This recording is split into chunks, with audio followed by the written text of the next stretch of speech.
911 location of your emergency. Breaking news out of North Idaho. Moscow police are investigating a homicide on King Road. Is she breathing? No. So 5'10", all black. Could you see what color his eyebrows were or anything like that? No, I don't remember what his eyes look like either. Officers discovered the bodies of Ethan Chapin, Xana Kernodle, Maddie Mogen, and Kaylee Goncalves, but no weapon has been located at this time. Arrested. That's 28-year-old Bryan Christopher Kohberger in custody today. Mr. Kohberger allegedly stalked one of the victims. That's false. We do not have evidence that the defendant had direct contact with 1122 or with residents of 1122, but we can put his phone in that area. There are many residences in that area. It's a dense population of mostly college-related occupants.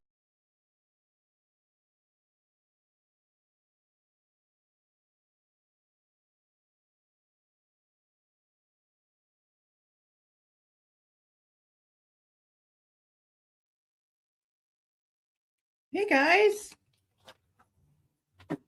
how's everyone's weekend going so far? I have everything like everywhere right now, so I'm trying to clean up. It's been busy. It has been a busy few days in real world. Not really too much going on in the case, honestly. Just a lot of people talking about stuff. We do have some new interviews that are out there. Bronx Tales put out Mason Barstow. He is the guy who Kaylee was seeing at the time. It's like an hour and 40 something minutes long. I've gone in and showed the pieces of it that are muted, like on the screen, and then sped them up for when we do our review of it. And I plan on doing the review of that interview tomorrow because today's chapter is about Kaylee and Maddie's victimology, which is what the last one was, but with Ethan and Xana. So the timing for that one's really, really good too, because we're going to get to see the pieces of the book, what they're talking about, review some of the stuff from the timeline that mentions him, and then hear what he has to say tomorrow. I'm not sure the time just yet, though, because I have my UFO disclosure live on my second channel tomorrow, and I have it set for 10:55 in the morning. Because I try to do it earlier, and I don't like getting up that damn early on a Sunday, and a lot of other people don't either. So we're probably going to keep it around like 10:15-ish. I think that's probably going to be the time we land on. So it'll be sometime after that in the afternoon, but I do want to go over it tomorrow. I know Outcast also put out a guy's interview. Reed, last name starts with an O. It's not the Reed Upmore or whatever guy that we had heard about before. It's another one that's been recently mentioned in some like unredacted stuff as another person that was interviewed that I don't remember hearing the last name before. But Outcast has that interview out, so we're gonna go over that one eventually too here. Let's see, is there anything else? Oh my God, guys. Okay, hold on a second. The Goncalveses are doing another interview, y'all. Christy and Steve are going to do another interview. Never heard of this channel before. I saw something about it over on TikTok. And the channel is called Murder Unscripted. The thing is that I don't know where the hell this interview is going to be. And I think I should probably elaborate because it's not like I didn't look, okay? So TikTok on their channel, it has a little message from Steve and Christy about this interview coming up, and I think it's on the 30th. But I looked on their YouTube channel. They don't have anything posted about it there at all that I could see. They don't have an like active community post tab, so I didn't see them post anything in there about it. They have a podcast page. I looked around on there and didn't see anything on the podcast page about it. The way that it sounds in the comments by what they're saying is that it's not a live review. This is something that's been done. And at this point, it's been like 3 or 4 days since I saw it being discussed on TikTok. And it's coming out on the 30th. So that's giving them like over a week to go in and edit this this interview. So I can pretty much bet you that the amount of time that's coming out, like between whatever happened here, there's going to be a lot that was probably removed because it's over a week. And I know that it's something that's pre-recorded because the comments are like, we went to talk to them about the foundation and ended up talking about all kinds of other things instead. And I'm like, oh, so yeah, you definitely already had this conversation. Over a week to edit before it comes out tells me a lot. I'm sure some attorney is like double checking some shit. So when I figure out exactly where that's going to be posted at, of course, we'll do a review on it. It probably won't be as, normally bullshit catching as normal because they seem to be a little bit more on their P's and Q's having a week come out before, a week go before it comes out instead of doing something live and stupid, getting caught all the time. Maybe they're getting a little bit smarter. Who knows? Somebody's obviously in their ear. So we'll see how that one goes. But again, I don't know where it's going to post. There's no like, hey, this is coming up on their YouTube channel or like anything like that. So I guess maybe on TikTok. I don't know. I'm going to figure it out. Bro, oh my God. No, I made my own this time. Ketchup packet free. For those who don't know what the hell that means. On my second channel, the Me channel, the channel where I just do whatever I want to. The other day, so gross. I'm getting like, talking about it. Oh my God. We ordered some crawfish, but I wanted drinks. McDonald's is cheap, so we got drinks from McDonald's. And I really do like their new like blueberry Sprite with the stuff or whatever. So I'm sipping on that damn cup for like a good 30 seconds. And then I realized there's a freaking ketchup packet in the cup. And I've been drinking on nasty ketchup packet, dirty, germy, nasty ass hand water for like 30 minutes. It was very scary and disgusting. And I called and became a Karen for about 5 minutes. But that's about all I could do. It was so gross. And it was sealed when it got here. So it didn't happen in the bag. It happened at the damn store. 30 minutes of me just sipping on some stew. So nasty. But I put a little like short of it over on my channel. And Zelda's like sniffing on it and everything because even Zelda knows something's wrong. It's so gross. So freaking gross. So freaking gross. So we'll say hi for a few minutes. I know this was like, it's the weekend, so I'm going to give it probably like another 5 minutes before we start going over some stuff. Hey there, Maggie. How you doing? Hey, Tim. Hey, Mr. Naysayer. It is freaking hot, isn't it? Hey there, MDP. How are you? Hey, Angela. Hey, Superman's grandma. How are you? Hey, Bonnie. Hey, Caramel. Hey, Jules and Chad. Did you get my email? I did get your email. It is starred and pinned to the top so that I can go over it. And are you okay if I share some of it? Because I had wanted to come out and talk about that kind of stuff because this false confession thing and the guilty plea and all that stuff, there's so many examples that people don't realize how common it is. So I'd already wanted to go through and try to find like more examples of things to show about that kind of stuff. So yeah, it's definitely pinned at the top for me to go over. Hopefully in the next few days, I've got some time to sit down and go over it. Let me know if you're okay with me like sharing stuff about it whenever we're done. Hey there, Caitlin. Hey, Texas Toast. How you doing? Hey, Sprinkle. Hey, Beer Pong. It is freaking hot here, bro. Hey, Mariella. How are you doing? Hey, Saldade. Hey, Tea Time. How are you? Hey, Janie. Hey, Mittens for Kittens. How are you? Hey, Lovely. How you doing? Cooking breakfast for dinner. It is Rocket League stream, by the way. Really? Hell yeah. I love Rocket League. You know what's crazy too? My oldest son introduced me to Rocket League, and he doesn't even really like it that much, but his best friend likes it. So he plays it sometimes just because his best friend likes it. But me and Don love it. But to get Slade to try to play it with us is like pulling teeth. And I'm just like, what's wrong with it? I freaking love it. I don't even understand. Hey there, Lucy. How are you? Hey, Blue-Eyed Butterfly. Hey, Sharon. How you doing?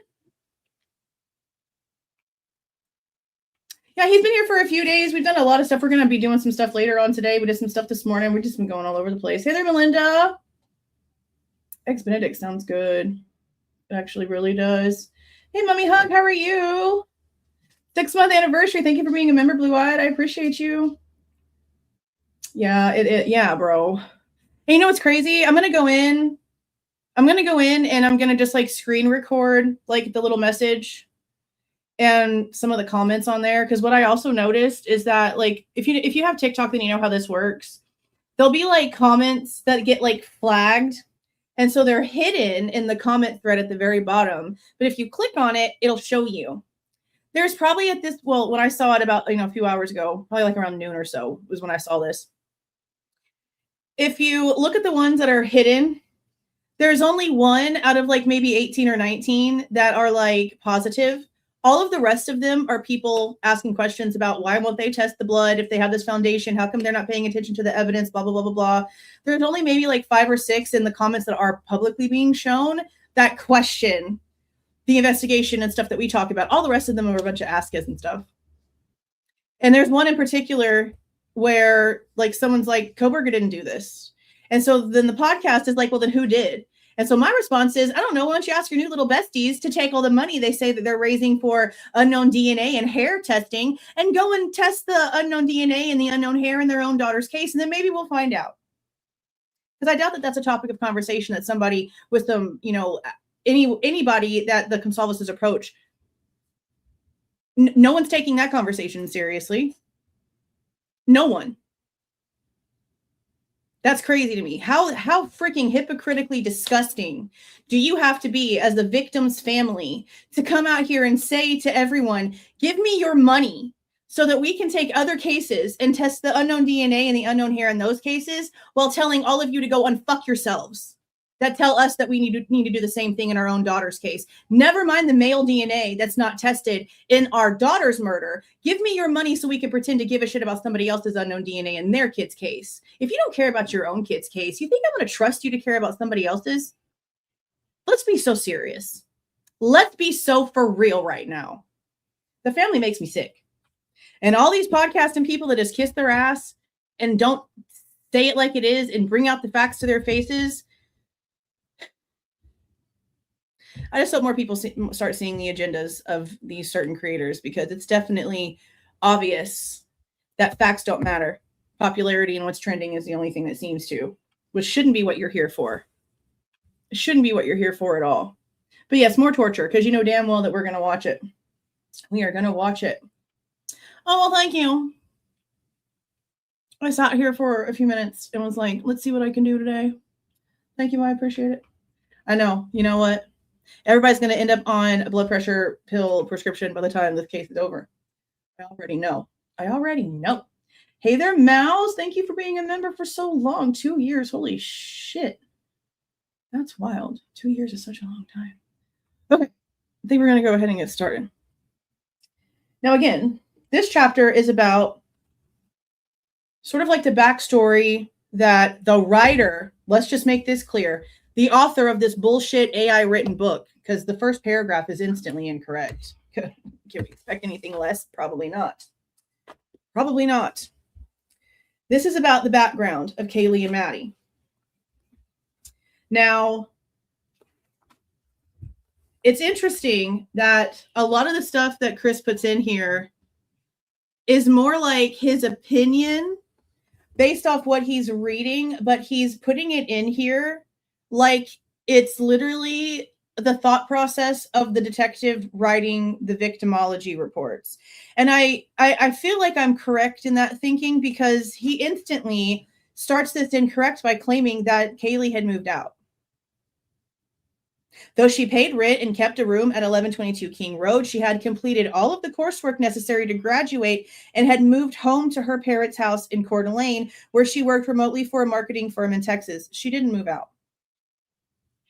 She did not move out. Give me 1 second.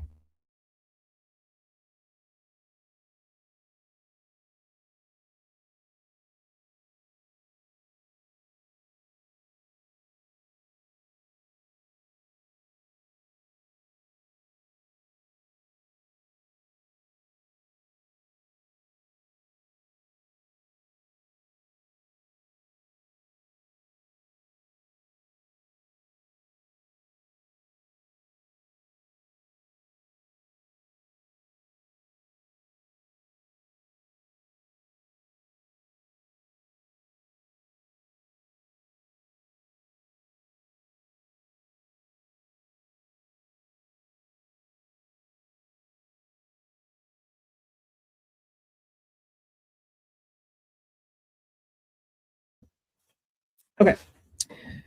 Okay. So yeah, automatically he's putting some information in here that's not true. And again, the perception of that came from a lot of stuff that the parents were claiming about how hesitant Kaylee was to go back and all this other bullshit.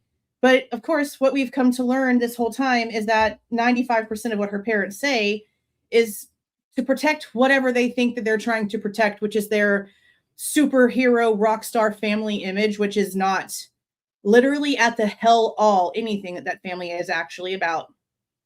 Literally at all. And it's so funny to me how a lot of people seem to just glance over the reports we have from Kaylee's friends that talk about her strained relationship with her parents, that it's been conversations that she's had with people.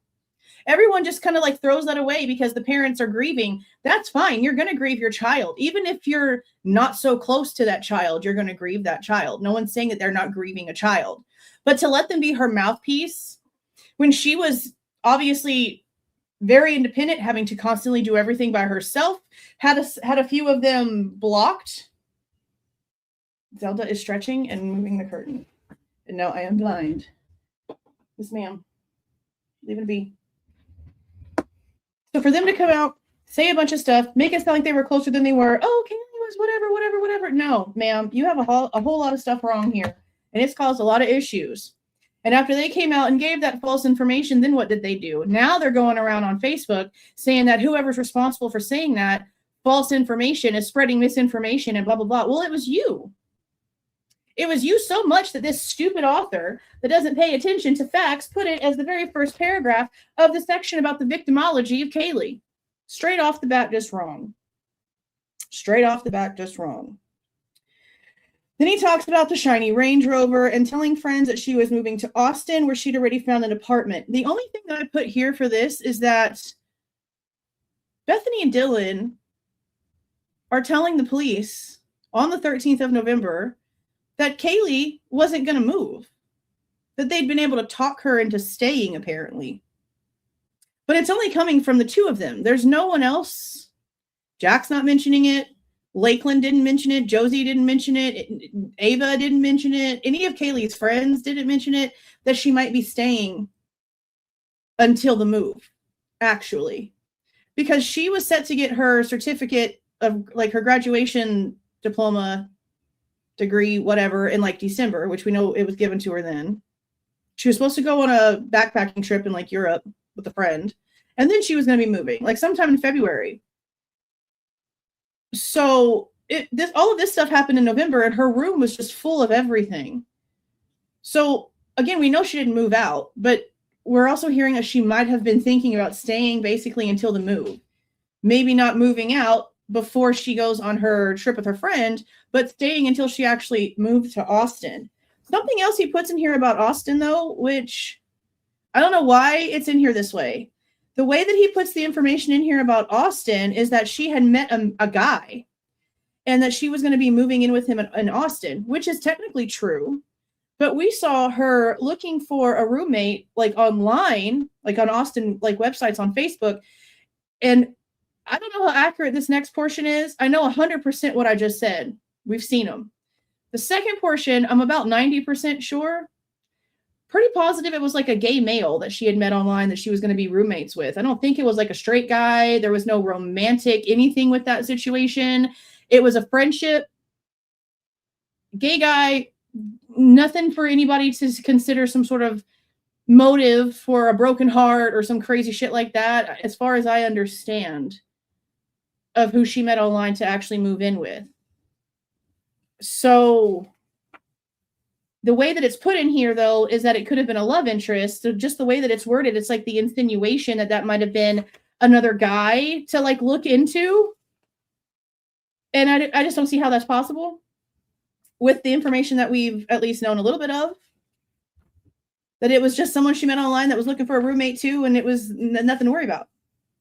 The insinuations in here are also kind of crazy, on top of like trying to give a fake perception of the detective's thought process, because when he sits there and says shit about how Kaylee had moved out, the next portion he goes to is where ISP investigator Joe Lake and his team wanted to know why she had picked that particular weekend to visit, meaning they were working off the theory that she had moved out when none of the police really had said that, really. At least like nothing really officially, like at all. So much stuff was jumbled up in the very beginning. Nobody really knew what to say or do. But all of that information came straight from her own family, just for it to be wrong, for it to be giving a perception of closeness that wasn't there for some reason. And now all these years later, they have to admit that. So I don't know how you can say that that's what their perception was that they were working off of. If that's not really the situation, that's not really the case. That's not what was happening. Because what was it that was said to us? That she had gone that way for Parents' Weekend. Maddie had flown to Boise for Parents' Weekend. And that Kaylee's intention was to come back. But that there was some sort of storm. Her tires weren't safe. So she ended up staying to try to like get, not get in an accident driving in the storm. And by the time the storm passed, she had started looking around for other vehicles and then came across the Range Rover. And it was sort of like a last minute thing because she decided to stay because of the storm. It was literally just the domino effect. It was nothing planned. That's just how it was. And that makes a lot more sense than all of the lies that they try to keep up with. So I don't understand really why or what the point was of trying to pretend like she had been completely moved out of that house and her hesitation was something that we needed to look at. Like, what was the hesitation really about? Like, we've seen the messages that Christy claims, at least, were between Kaylee and her talking about how she was really wanting to drive home, meaning Moscow, to show Maddie. But there wasn't really like a hesitation of like being worried or thinking something could happen. Not that we've noticed in anything that we've seen. At least in the communication stuff. And her being away again seemed to just be coincidental. Based on the fact that a storm was going to be too much for her tires and she didn't want to basically like die on the way home. Which, can you blame the girl? I mean, at the end of the day, we see what happened. But that was the concept. The car was too dangerous and she wanted to fix it. She wanted to fix the problem. She had a job. She was making over $3,000 a month. She had good credit. She had the ability. She finally just did it. They do mention how the police were focusing on underage drinkers that morning and how it was just another day. I could say sort of, but we also have to remember that this was also Envision Idaho that weekend.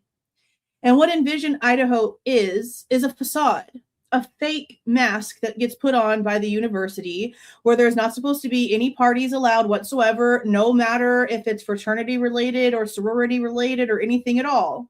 There was the game and it was only supposed to just be the game. And it's the weekend where high schoolers and their parents come to campus to visit. So they have Parents' Weekend. And then 2 weeks later, they have this Envision Idaho thing. It's very much on their website for anybody to be able to pull up and talk about, also being talked about in the Sigma Chi brothers interviews. That whole thing in the Banfield was nothing unusual once you know what's actually going on campus that weekend. And I know for a lot of people, it has been really questionable. But the only thing that I find questionable in the Banfield video, I don't really care about the conversation being had. I've listened to it 1,000 times. I don't really find anything special in it. I find most important the people running in the background and the fact that there's cops there just in general. But while the cop car is there, that cop doesn't remember seeing the car they're claiming is SV1. Wow, the cop car looks just like SV1. The only thing significant to me in Banfield is that it's showing the cops' stupidity and incompetence and not being able to tell the difference between one of their own vehicles and a vehicle they actually need to be looking at. And the people running in the background. Other than that, again, if you know about Envision Idaho, you know why they were out there in plain clothes. You know why they were out there in that vehicle. Kelvin even said himself, they were not supposed to have a lodge party that night. He said himself he didn't know how they got permission to have that party because it was Envision Idaho. That's another reason why it was such a so-say quiet night, because of Envision Idaho. There wasn't allowed to be the normal parties. They were literally instructed not to do so, again, as a facade, so that the high schoolers and their parents coming in to take a look doesn't see just how heavy the party scene is at the college. But that's what was happening. That's what was happening. And just so happens that happened on a night where a bunch of people are supposed to be led to believe that it's a safe and proper campus. So that's also interesting.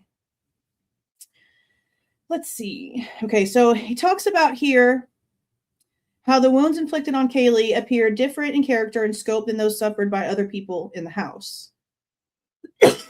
Which is true. And something that we need to remember, even though the Goncalveses are now trying to come out and claim like they're so innocent of everyone, always calling them a liar, blah, blah, blah, whatever, they seem to forget the things that they came out and said a long time ago. Steve and Christy both came out and talked about how different Kaylee's wounds were compared to Maddie's, and they claim that they only have that information based off of the death certificate. Well, they came out here and said some very, very, very specific things about the brutality of her face, about her teeth. Several things were said from them before they're claiming that they saw the autopsy reports. Again, claiming they only saw the death certificates. The death certificates doesn't have that kind of information. So why they're still not being honest about who really like was really telling them all this stuff or showing them anything. Like Mabbitt told them a couple of things, but she didn't give them like ridiculously descriptive things. She's kind of not very knowledgeable herself. Plus, most of the information that Mabbitt was giving the families was being given over the phone to one of their minor children. You know, little Miss Booty Souvenir Lady has like no freaking common sense or logical thinking or moral ethics, apparently. Ridiculous. He goes on to say Xana and Ethan died as a result of edged weapon attacks, but their injuries were mostly defensive in nature. Maddie died quickly from stab and incised wounds of the head and neck, and the fewest number among the housemates. Kaylee, on the other hand, suffered wounds that seemed to tell a whole different story. She had been asphyxiated to the point of petechia, with blood burst vessels in her eyes and lips. She had been beaten severely with the blunt object that broke out her teeth, fractured bones in her face, and cracked her skull. Very true. There's so much rage on Kaylee.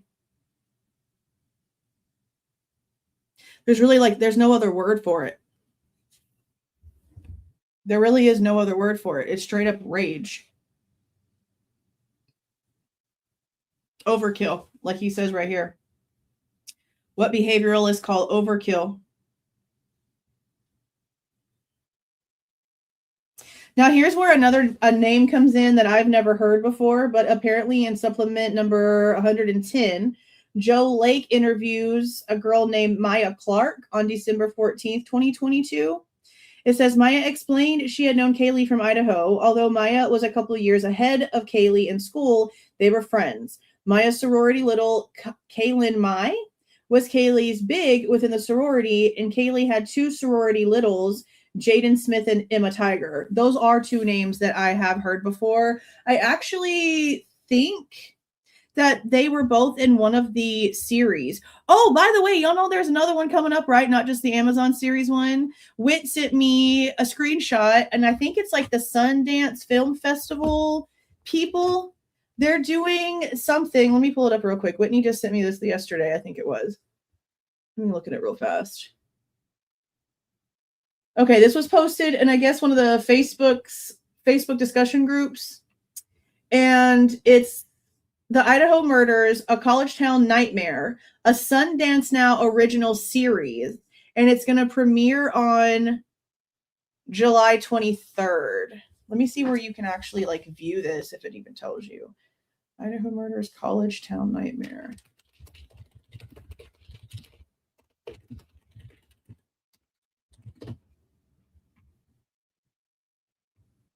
It's a 4-episode documentary series. Okay, but where am I going to be able to see it? Where am I going to be able to watch it?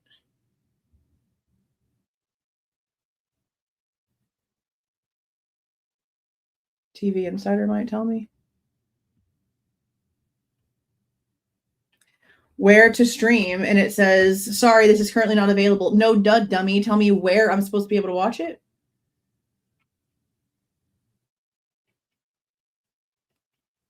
IMDb, maybe?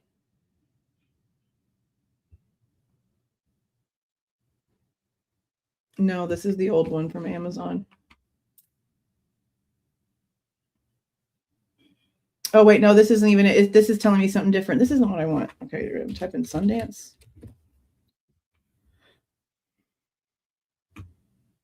Premiere, what? See, now I'm just confused. So I typed in Idaho Murders, A College Town Nightmare series, Sundance, and it's telling me that it's on AMC docuseries, but it premiered on June 23rd, 2026 on AMC. So is it already out there? Because the thing that she sent me that's an ad for it says it's not supposed to come out till July 23rd.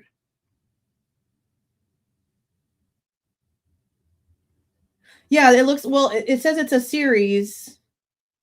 So it's already out. Why does the one, okay, that's crazy. Literally, the post that was sent to me is like, let me show y'all what it looks like that was sent, because it's literally like a screenshot from somebody's app. And it literally says July 23rd. Let me show y'all this. So you do have it on your calendar for July. See, let me show you all my screens then, so I can show y'all what it looks like, so that you guys can see like what it's showing me on the other side here. Well, hold on. I don't want her. Let me download it. I don't want her email to show. Hold on. Shit, come on. Why you do this to me? Oh my God. All right, here we go.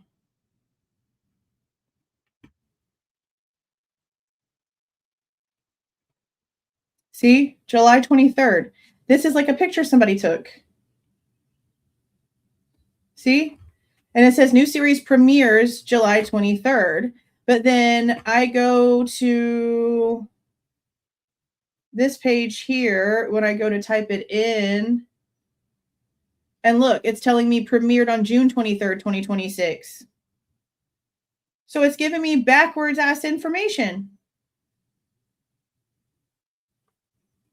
So see, Google is like, well, Bing is wrong telling me that this came out 4 days ago, when in reality it's supposed to come out in July. That's what I thought. Like, there's no reason for the app to be having it wrong itself. So see, Bing needs to like get it together, because it's definitely wrong. It's always wrong. Always freaking wrong. Okay. So stupid. Okay, so I'll keep an eye on that one so that we can do whatever we do with it. Everything's backwards as shit. Everything's always backwards as hell. So we're going to look at it. We're going to watch it when it comes out. Hey, JLL, how are you doing? Yeah, we're going over the chapter today, and then tomorrow we're going to go over the Mason Barstow's interview, who's the guy that Kaylee was sort of seeing at the time that everything happened. And he's discussed in this chapter because this is about Kaylee and Maddie's like victimology report. So the timing for that works out really well. I don't know the time yet, because we do have my alien disclosure live that we do on the second channel tomorrow at 10:15. So it'll probably like later on in the afternoon, but we're definitely going to go over it tomorrow evening. Okay, let's see. See, and again, he goes, Lake quickly turns his focus to the reasons for Kaylee's visit, but it wasn't a visit. I just don't understand why he keeps constantly going off of stuff that's not true on this entire book. And the fact that he had people that really worked the case, like talk to him and give him information, and then for him to constantly just be so wrong, it's such a bad look on trying to get anything to be taken seriously. And regardless of who it is, when you come out here and say some crazy shit, but then you say some other stuff and it's accurate and people really need to pay attention, what were you doing in there? Well, hello. Come on. Fluffball's awake. I guess she was in the top of my closet.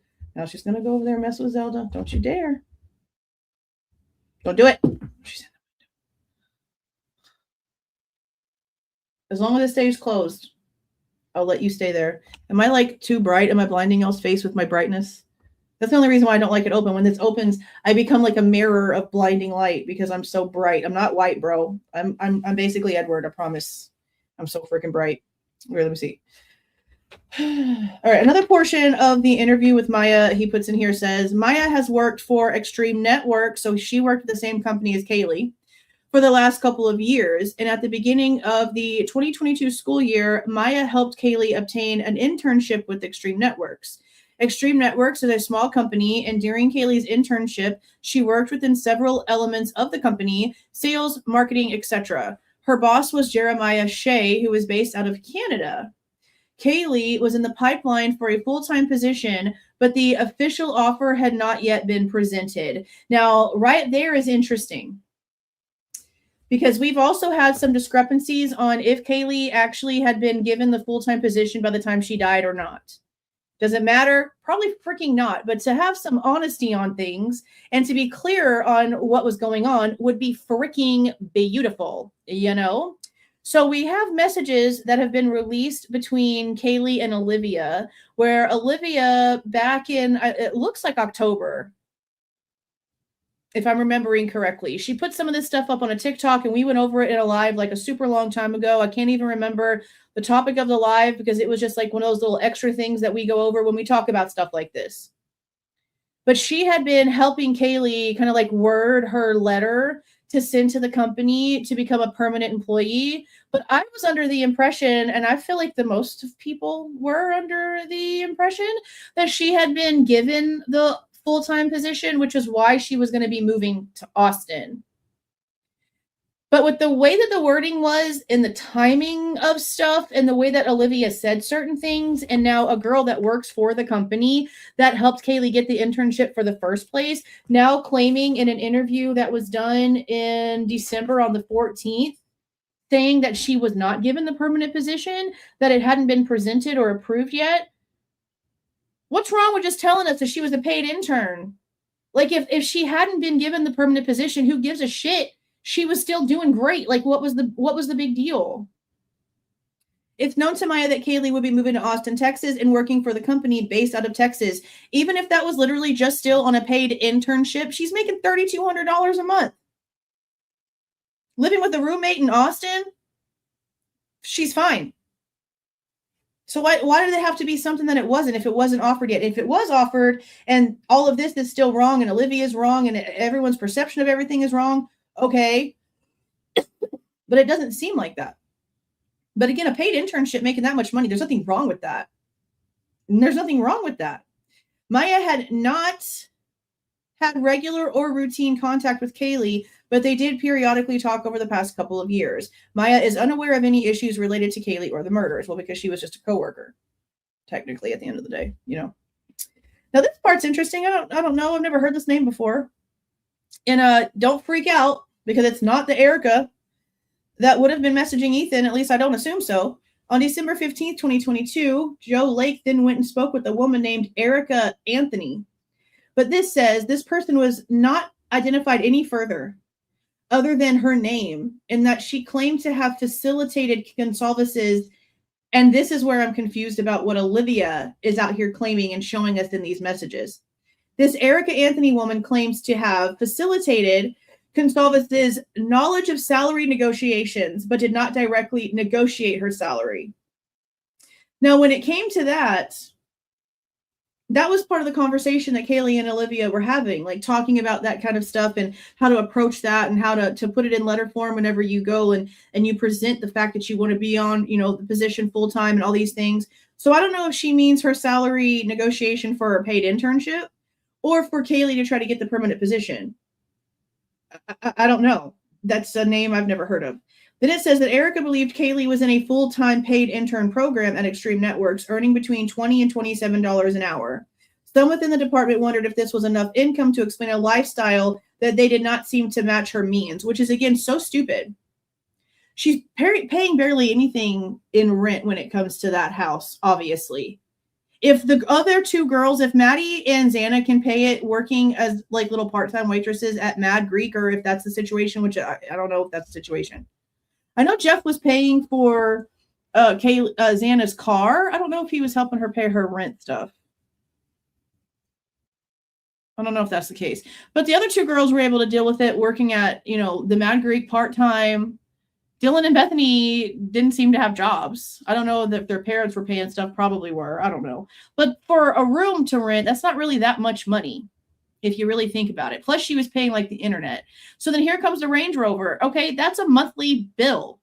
That's you paying every month for insurance that she was already paying for because she had a paid off car before, so she knows how to pay her insurance. And then she's paying a car note. So I know how I lived.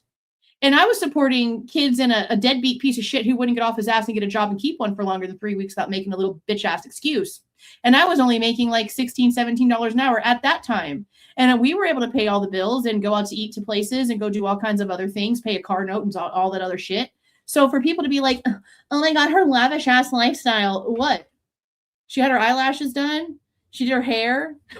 She bought clothes. She went out and had fun. What else is she supposed to do with $3,200 a month as a college student? She's not paying full-on bills for everything. She's having fun.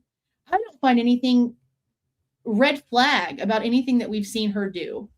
Even trips and stuff like that. My sister went on trips all the freaking time as a college student.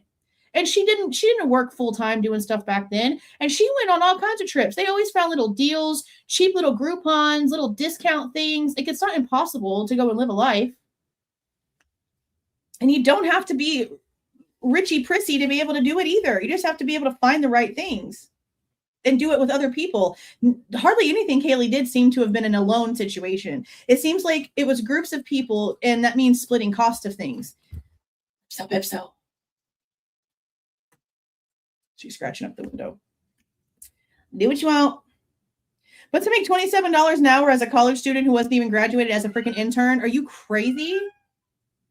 Tell me that's not enough to live any kind of lifestyle as a single person with no responsibilities but your dog. Come on.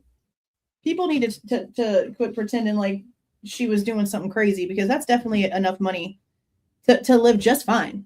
To live just fine. See, this is another part that makes me mad. And it goes hand in hand. See how bright I am? Look, it ain't a joke, bro. I'm blinding you right now. I know it. Lipso, what are you doing to me, bro? Miss Ma'am, can you please come here? Can you come here, please? Show everybody the culprit. This is the culprit. This is the blinder. She always looks mad. Look at her. Look at her. Just mean mugging everybody. Stomping it. Stop it. Okay, here. Go hang out with Ellie. If you get back in there, I'm going to have to make you leave. Go back there. Go back to your cave. Go back to your cave. Thank you for the 5 gifted memberships, Antique Jean. Congratulations to those who got those. Don't forget, I do have the post already up for the members only live on Monday. I think it's at like 5:15. That post should be up there so that you guys can catch on to that one and put your bells on and stuff.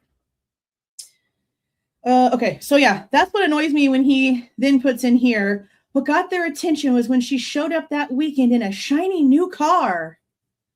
Again, down payment, credit check, verify income, monthly payment, nothing that should matter.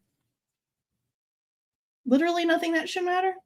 But it goes on to talk about how they went down and talked to the people at AutoNation. Well, it's AutoNation, but it's like price 1, 2 at the same time, because that's what it says on that paper plate that was on the Range Rover. I received the Range Rover title information, which showed the vehicle being owned by, and I'm not going to say this girl's name, because whoever owned the Range Rover beforehand doesn't have shit to do with shit. And the fact that this so-say ex-FBI agent is so ignorantly stupid to not understand how things work. It takes at least 30 days for this kind of shit to even verify and balance out in the registration systems, pretty much for like any state. And when you go in here and you look at the date of the way that things happened, for this other person's name to have been on there, for the title and the registration not to have been completely ironed out yet, and for there to still be other people's names and information on here at the time that Kaylee died, makes complete sense to me. Everything happened in less than a month. Everything happened in less than a month. October 29th, 2022 is when the person who previously owned it released the title to whatever company she gave it to. Then we know that Kaylee had it on, what was it, the 10th, the 11th, just a couple of days before she died. Then she died. The ink didn't even dry, and she died. So when it's been less than a month since the other owner relinquished it before it was then sold to Kaylee, of course the registration isn't going to be cleared up yet in just 2 weeks. So again, the reason that I'm aggravated even more with this idiot that wrote this book is because he puts the most bullshit insinuations into here with information that anybody who knows how the world works, that's owned a vehicle in the United States, that dealt with registrations and titles and things, like everybody that's reading this, because everyone that's an adult is going to be reading this, right? No 5-year-olds who's never dealt with it, adults. That's how things work. There's no reason to be doxing these people and putting their names all over the place when that's how it works. There's nothing shady about it. And that's the insinuation. Then he says, Kaylee's displays of wealth seemed conspicuous. A $24,000 used vehicle that she probably was getting off paying maybe $300 a month for because of the down payment and her good credit. What is so horrible about that makes it look as if she's doing something conspicuous, suspicious, nefarious, mysterious? I don't understand.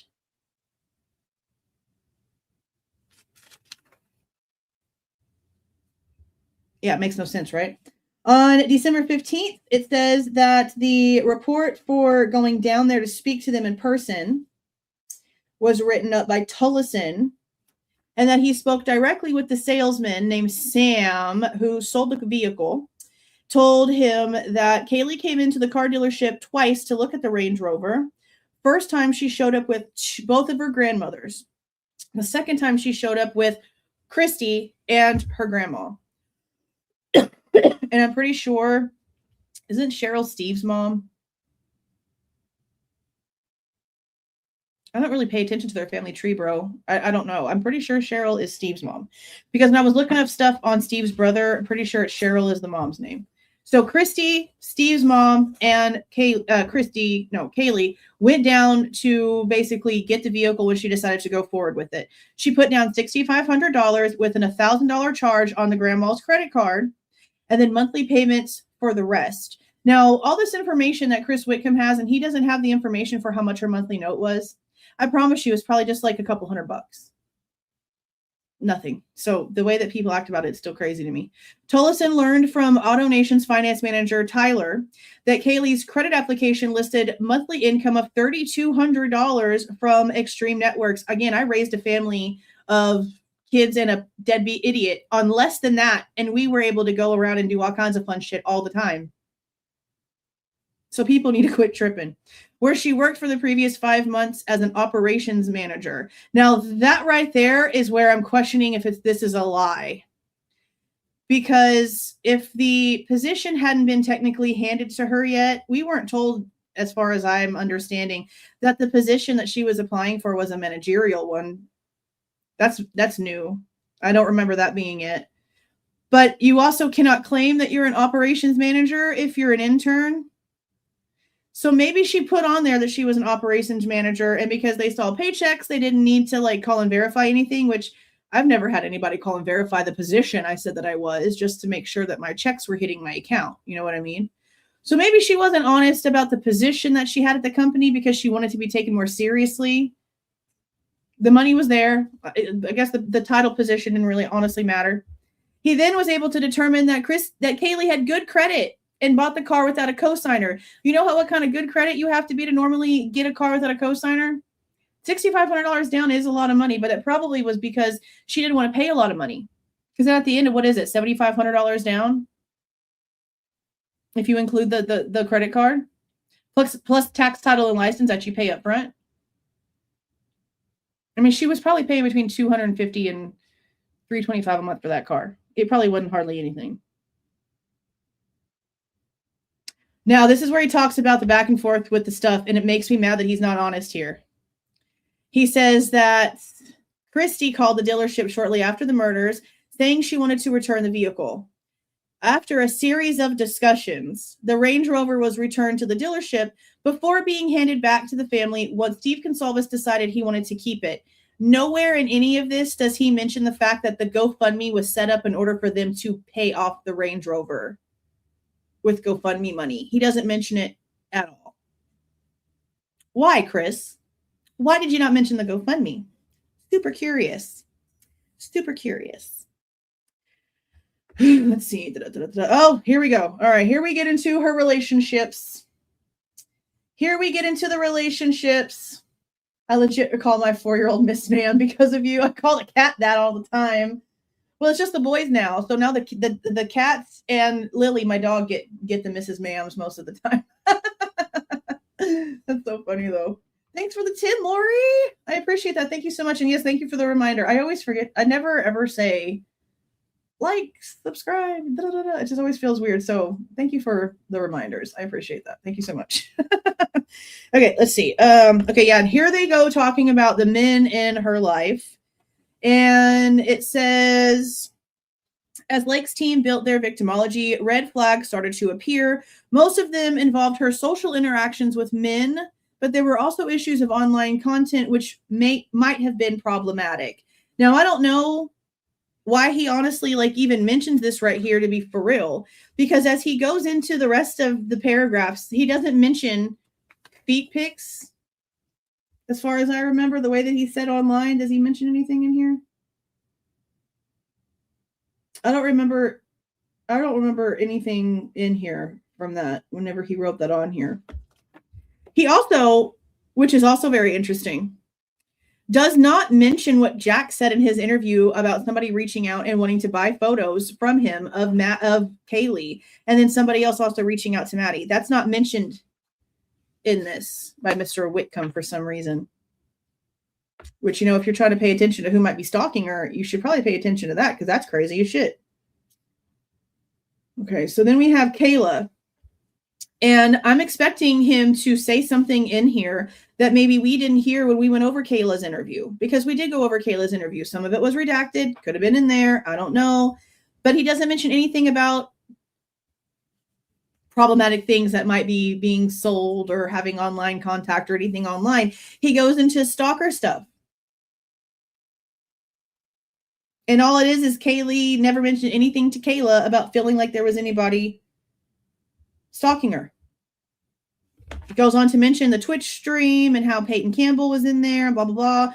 So he mentions all this stuff about this problem with online contact and stuff, and then doesn't get into any further details about any of that. He just puts it in there, insinuates it, puts it in the reader's mind so that they can let their imagination run crazy, and then continues on with a completely different thing. Just continues on with something completely different. So then they're talking about people that she dated before, and where Kayla mentions that Kaylee had met someone already living in Texas and they were going to be roommates. But see, it's also talking about Jack Jacor and other guys that she might have been seeing when it's talking about that. And I honestly, again, I just remember it being a gay guy that she met online that was also looking for a roommate. There would never be any sort of reason to think there was any sort of romantic animosity or angst or anything there. It was a completely platonic roommate situation. So I don't know why it's listed in here the way that he has it listed. It's the insinuations with things that really just get on my damn nerves. Let's see. So when was this interview? Are you going to make up your mind? Okay. Let's see. When was this interview with Kayla again? Because he's about to mention Jack's calls. No, that's the 15th. Does he give the date? November 16th. Okay. On November 16th, it seems that Kayla already knew that there had been missed calls on Jack's phone from Kaylee around 3 o'clock in the morning. And 3 days later, the only person that would have known that, to be able to tell her that or to start spreading that, would have been Jack, because up until the freaking plea agreement, they still can't get into Kaylee's phone. And that was before, phone records and stuff would have been really taken with the police or whatever. So that was definitely a topic of conversation going around. And then it talks about how Kaylee hung out with other males. And that's when Kayla mentioned how she was talking to a guy named Mason Barstow, which again, Bronx Tales has that interview. It's been on our channel now for a couple of days. We're going to go over that one tomorrow. This is the section of that supplement that was placed in here. I asked Kayla if there was anyone else she spent time with, and Kayla said no, unless Kaylee met someone at the bar that night. Kayla did not know if Kaylee met anyone in particular, but heard a male got kicked out for being creepy towards Madison, which we know that was Cole. Kayla said the last time she spoke to Kaylee was at about 1700 hours on 11/12. Kayla said Kaylee showed up with all of Kaylee's roommates at her apartment at the White sometimes between 1430 and 1500 hours. Kayla said they left sometime between 1,700 hours and 1,800 hours. Kayla apparently was only one host of that party. The way that we have been told things here recently is that Kaylee was another host of that party. She actually had gone over there to help get a bunch of stuff together. So that's another thing that was already scheduled out for why Kaylee would have been in that area regardless of anything anyway, because she was helping host that party with Kayla. Which I don't know why they acted like that wasn't a thing when it turns out it actually was. Talking about the photo that was taken, and she said, yeah, that was taken outside of my house. Now, this is also interesting right here. Apparently, Kayla had tried to reach out to Bethany Funk after the murders took place, and at that point in time, 3 days later, Bethany had never replied to her. And you know what else? Olivia said the same thing, that when she reached out to Bethany and Dylan, they never responded, even after the plea happened. And when she was doing the interview with Brian Inton in like October or something like that, end of October, when she had gone to the state to go and meet up with Bill Thompson by herself without her parents to talk about stuff, she admitted then and there that they had never spoken to them, that they were left on red by the roommates and had never spoken to them at that point. So Bethany just left everybody on red that asked a question, just ignored everything, shut down, and just didn't answer nothing. Crazy. Now right here, it says that on November 18th, there is a woman named Josephine Torville who apparently Jack told about Kaylee's call, although she was not asked about this particular subject. Torville said she had known Kaylee Goncalves since freshman year when they pledged the same sorority and that Kaylee was her best friend. I'm so sick and tired of that damn term being used for people that you don't even know their last names for. So ridiculous. So I don't know what he's putting in here with this because I don't have any proof of what he's claiming here. The writer is claiming that this Josephine Torville girl is someone who's friends with Jack Ducour and that Jack told Josephine about the missed calls from Kaylee. But in the interview, Chris Wickham is claiming that even though that's a known situation, that she wasn't asked about that in the interview. So I don't know if that's one that's already been requested or not. I'll check with Connor and see if that one's on his list. If it's not, then I'll try to get it and see if we can hear anything. But I guess, I mean, I don't know. Does anybody know the relationship between Jack Ducour and Josephine Torville? I have no idea.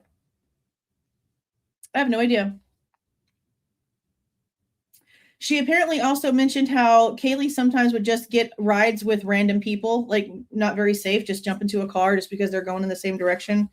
Not the first time that we heard that. Let's see. Let me see. Parker. Okay, so this is where a guy named Parker Schwers, S-C-H-W-E-R-S, who was one of Jack Ducour's roommates, was also talked to, but he didn't know whether she was moving to North Carolina or Texas. So he basically just paid attention in passing, which really, like, why would you even be really paying attention to what your roommate's ex-chick was doing? You know what I mean? Like, there'd really be no reason for him to have to hone in on those details. It's not really of importance to him. You know what I mean? Then goes on to talk about how the other roommate heard a dog barking. See, this is where I get pissed. Right here. You know your roommate shares a dog with his ex-chick who lives 2 houses away from you. You hear a dog barking in the middle of the night. And, you know, according to like the interviews that we've heard, they seem to have been very aware, or at least in their minds as they're speaking to the police, they're saying that they believe that it's Murphy. So if you know that in your brain and you know that you live with the other owner of the dang dog, why are you not going in there to try to wake up Jack Ducour and saying, hey, bro, you need to go check on your ex-chick and your dog because he's outside barking his head off and it's 4:30 in the morning and she apparently isn't awake to go and get him and bring him in the house. So you need to get up and go handle this. All these people heard this dog. Several of them mentioned the fact that they believe that it was Murphy. Not only that, but also mentioned the fact they're aware that it's a shared situation and nobody thought to wake up Jack. So you're either full of shit or you're full of shit. Which one is it? You either didn't know and you're just saying it now to make yourself sound important, or you did know and you're still an idiot because why wouldn't you have went to go wake up Jack? One or the other. Let's see. So then they go and interview Aiden McKenty.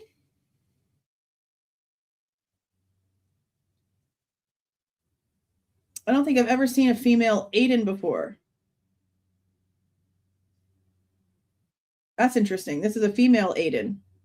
She used to be a Pi Phi sorority member and was roommates with Sophia Whitehead and had frequently visited 1122 King Road and had been at the Corner Club with Kaylee that night.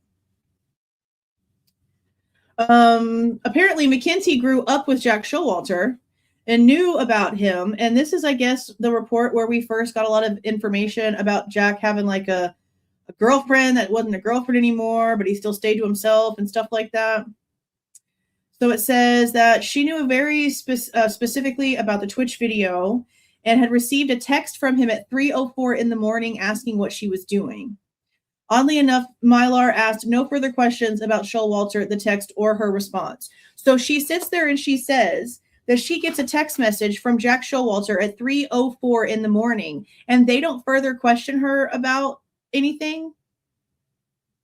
So that's another interview that we need to get and listen to so that we can see the cops get this information and not follow up at all. Drug use is asked about and denied. The code to the front door is talked about, said that Maddie gave it to her. And also said they would leave the back door open a lot, which is another thing that's very, very consistent in the information that we've been getting from people, is that that back slider was very much a come and go situation and left open constantly. Basically, everyone knew, just walk around the back. You don't got to knock. You don't got to say anything. You don't got to call my name when you open the slider. Just come in the back. That's crazy. She also knew Dylan from high school. So does that mean that Jack and Dylan also like knew each other too? Is that what that means? If this person grew up with Jack Showalter and then she went to school with Dylan, does that mean that Jack and Dylan actually do know each other?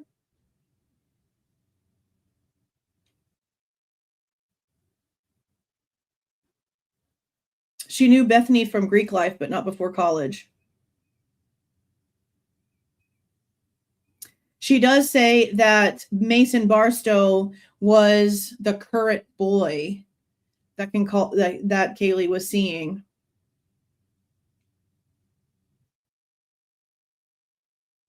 Here's where they talk to Ava Wood and the information about Kaylee being a babysitter for the U of I assistant football coach. She was making $15 an hour watching the kids 4 or 5 times just during the spring semester of 2021. Then comes a girl named Natalie, which verified a lot of stuff they already knew about Kaylee, and also said that it's very common again for the sliding glass door situation. It said the little piece of the report that they put in here says on Saturday night, she went to the Dirty Goat, a local bar.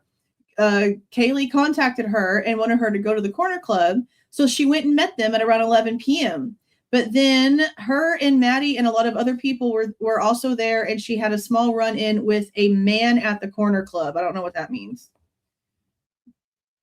It just says run-in with the man. So I guess it could have been Cole, because Cole was really causing a lot of issues that night. I don't know. Here's more names. December 6th, Malia Jane, who said Kaylee was not close with her parents. This is where we get information about that. Malia Jane said on December 6th that Kaylee was not close with her parents and that she and boyfriend Jack Ducour were still on good terms after their breakup. She told police Kaylee fully supported herself, paying for all of her expenses while going to college, and that she worked at a Jitters coffee kiosk in Coeur d'Alene, among various other jobs. James told Tullison that Kaylee was moving to Austin for a job and had lined up an Alpha Phi sister named Jordan Quesnell as a roommate. Now, see, as far as I'm understanding, Jordan is the roommate that Kaylee was supposed to go on the European backpacking or whatever, some sort of European trip with. Pretty positive that was Jordan. But she was supposed to be moving in with the male. It's always, always, always and forever been a male that she's supposed to be moving in with in Austin. As far as I understood, Jordan didn't have anything to do with Austin.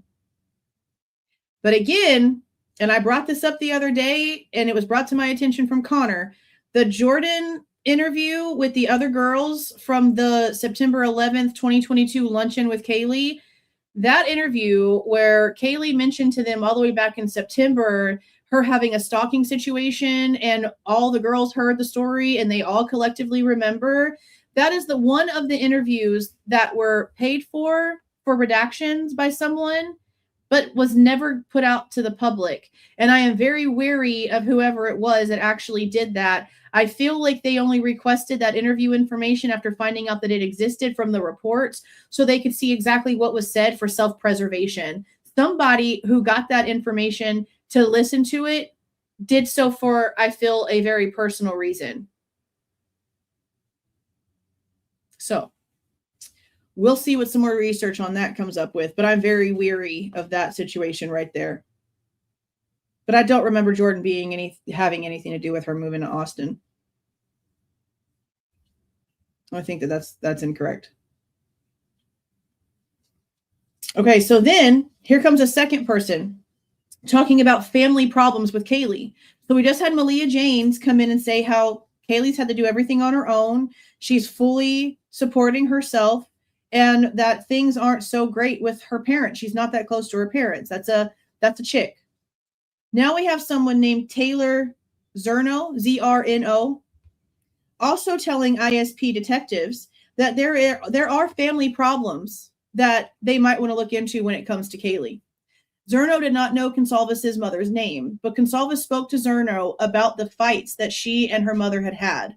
Zerno described them as an average mother-daughter fights, such as Goncalves needing to pay for her own phone. When Goncalves was in her freshman year, she did not get along with her mother. Zerno had not met Goncalves' sister. It goes a lot further than just the own phone situation. We know that for a fact. Zerno said Goncalves and Jakor had a very positive relationship, which is also strange. But this is also where it seems like this is like a roller coaster type situation. When she would break up with Jack, she never seemed mad about it and would hang out with the sorority sisters more, meaning this shit was going on quite a bit. Zerno described Goncalves as the most down-to-earth person with a contagious smile. After Goncalves dropped from the sorority, she started hanging out with the Pi-Phis more, but their relationship would pick up where it left off when they would see each other. So when she was in a relationship, why wasn't she hanging out with her friends more often? So that's how she felt. She said, basically, it's like when her and Jack were together, she would stop hanging out with her sorority sisters, but when her and Jack were broken up, she'd be hanging out with her friends a lot more. It's not a good sign. That sounds like there's some control freak shit going on. Then it says that she would never be upset when her and Jack would break up, and always ended up being the one to actually end things because she was bored. That's how this person put it. That's actually kind of crazy. At one point when she and Jack broke up, she had an interest in Ethan Runge. I never figured out how to say that name.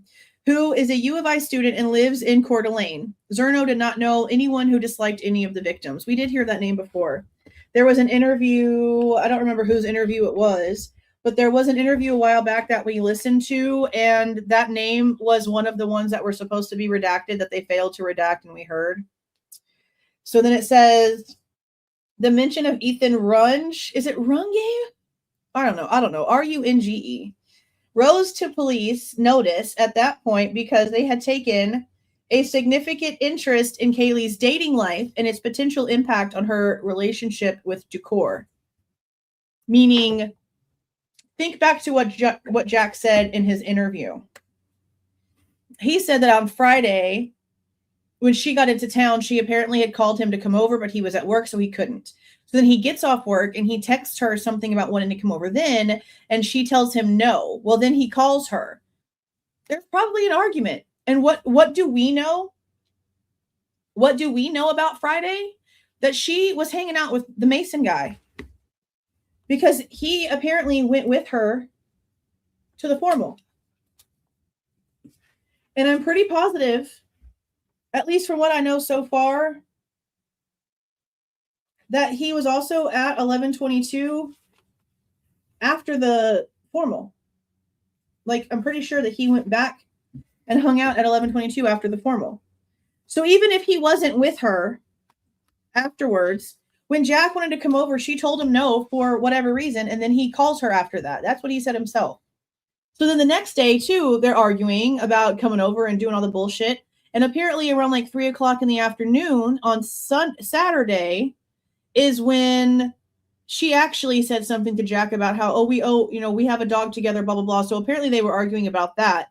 But that's the statements that Steve Goncalves tries to say were going on at 3 a.m. on Sunday. And Jack DeCore is saying that was going on at 3 p.m. on Saturday while she was over at the party at the Whites or wherever he was. I think he was at work. Some honesty from those people would be, freaking beautiful. So I always said that just seemed to me like Jack would have had even more of a reason to be mad because he wanted to go over there and he was being told no. And he lives right there. So he's going to be able to see all the cars, hear the music, probably even see them walking around, maybe even be peeking in through her bedroom. I mean, you don't know what the hell Jack was doing, trying to see what she was up to whenever she wasn't with him, because he's right there. He can literally go back and forth between his house and her house and not be seen on that 1112 camera. So there's no telling what kind of stuff. He was probably her stalker. I feel like Jack DeCore was most likely Kaylee's stalker. There's literally like crime cases, and maybe we should go over a few of them. There are crime cases of husbands that have pretended to stalk their wives so that the wives will come to them for protection so they can feel needed. And then all the truth ends up coming out and they're the stalker. They're the one sending the threatening messages. They're the one sending the photos of her going and checking the mail, all, incognito to scare the shit out of her and threatening her. It's the husband doing it. It's the partner doing it, not an ex-partner who's a freaking psychopath. The partner that they're with right now, sharing a bed with, are the one doing it. Can't trust nobody, bro. Can't trust nobody. So then it talks about her Tinder account and said that when they subpoenaed the records, they found 19 different interactions on Tinder. So does that mean that they went and interviewed 19 different guys? Is that what that means? So then they went to speak with somebody named Aldair Rojas, who said that he was at the corner club with Kaylee and Maddie and his girlfriend Zoe on Saturday night. And that, see right here. Okay, so I forgot that it says this right here. It says Mason Barstow had been invited to Kaylee's house the night of the 12th, but chose not to go. So he wasn't at the party on Friday night. Well, then I wonder who was with Kaylee. Because there's a lot of people mentioned. And I could have sworn that they said that Mason was with her that night. So I'm guessing he says in his interview that he wasn't there. I haven't listened to it. I skipped through it so I can get to the muted pieces so that I can handle that part. But I don't know what he talks about. I heard like barely anything of it as I was doing it. So this has a section of it in here. That's crazy. I guess where the hell did that information come from that he was there? Because that's been like the topic for a long time. Like we know that Dylan and Kaylee were like whatever with the formal two, but as far as I'm understanding, I thought Barstow was involved in Friday night. Well, that's interesting. Okay, so again, we're gonna go over that interview tomorrow in the evening, but he has a portion here from December 3rd, and it says Barstow confirms this that he didn't go. He and Kaylee started talking about a month prior to the homicide. She would come back with him and stay at the fraternity. They talked on Saturday at the A5 pregame party where Kaylee apologized to him and wanted to go to the game with him.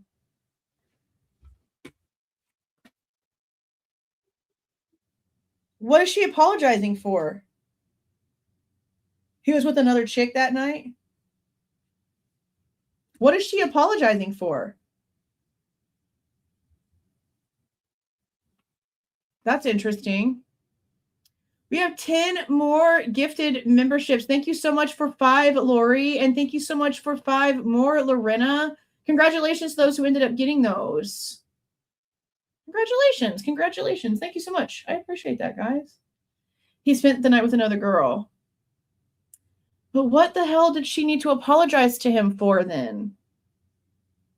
If he was dating other chicks and they weren't official, Maya was the other chick apparently. What was she needing to apologize for? Do they talk about that in the interview at all? Whatever the apology was for? Did they mention anything? I didn't put a banner up. Did they mention anything? I mean, I don't think so though, because as far as I'm understanding, like they were both seeing other people, like they weren't serious enough.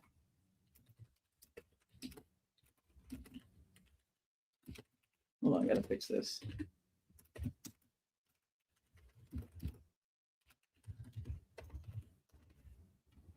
Yeah, that's crazy. What is she needing to apologize to him for? He does mention it. Is it in there what she had to apologize to him for, or is it redacted?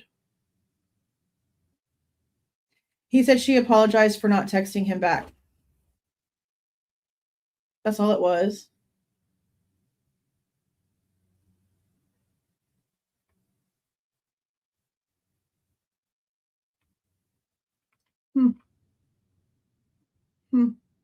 They did. That was my first impression of Christy. Her very first interview, she comes out here and calls Kaylee a brat for being not with Jack at that point in time. Like, ma'am, your daughter's body's still warm, and you're over here like talking shit about her not wanting to be with some dude. Like, are we for real? Thanks for the $2, which he was. Kaylee stopped responding to Mason's messages 1 week before, so when she was gone.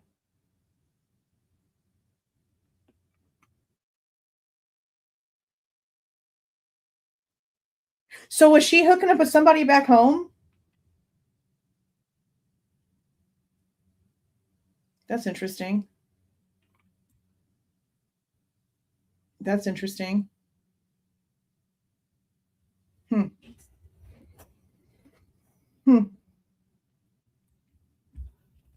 Well, I guess we'll find out more. All right, let's see. All right. He already had other plans to go to a sorority formal that evening with Maya Darwood. So the game would have been on Saturday, and he went to Hunga Dunga with Maya. Kaylee texted him that night, but he ignored it.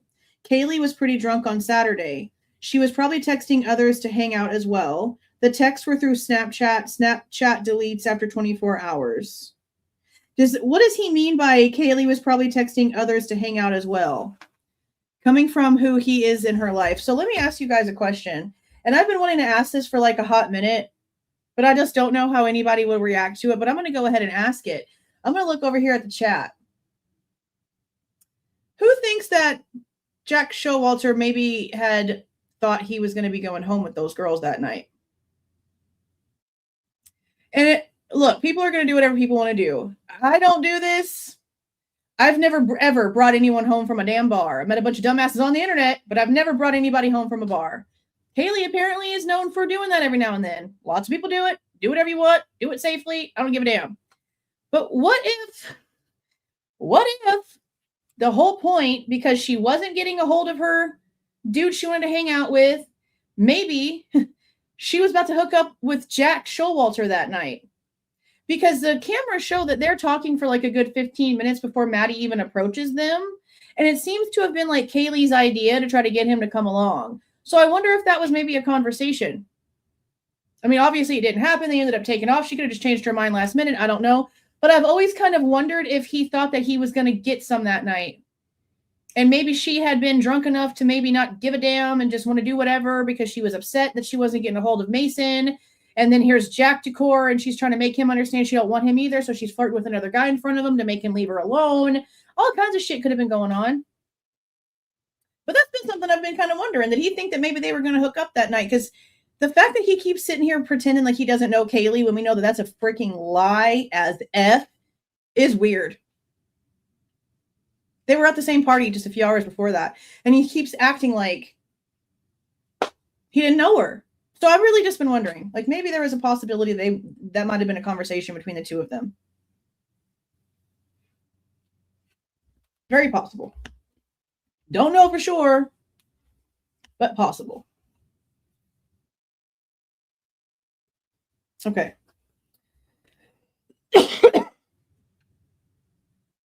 So then it goes on to talk about, they did interview Maya Darwood on December 3rd, and it's apparently in the same supplement, number 62, where they talked to Barstow. They put them together in the same supplement. She verified that she did attend the formal with him on Saturday night. Okay. So then on November 18th, it says they spoke with Kristen Zoe Wannenberg, which is somebody that Eric Gower mentions a lot. Apparently, he was even texting Zoe to check on her after the fact, which was, just sort of interesting to me.